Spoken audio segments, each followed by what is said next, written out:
The only rule for eating a taco is that once you have it ready, you don't put it down, you just finish it. I grew up in a family where food was the glue of everything. Cooking, eating, and sitting around the table brings people together in a way that few things do.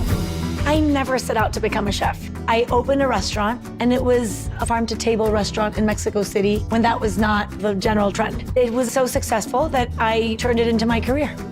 This class is for everybody and anybody who's interested in food. It's important to know about other cultures through food. I'm gonna teach you how to make a few delicious salsas. My goodness, it's so good. Pescado a la talla, tuna tostadas, aguachile, tamales, and I'm gonna teach you how to make tortillas.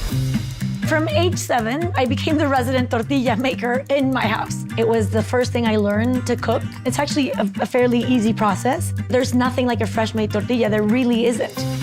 We're gonna make tacos al pastor, the dish of Mexico City, and it's a street food. It's a rub with chiles, fresh vegetables, and spices. The aroma is really enticing.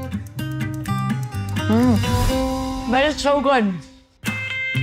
It's very typical of Mexican culture to start the day off with eggs. We're gonna make huevos rancheros divorciados using a green sauce and a red sauce. I'm gonna put a little bit of water. They're gonna roast for half an hour. And meanwhile, we do nothing.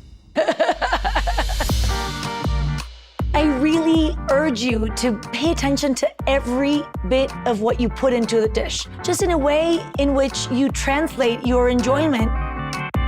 Está delicioso.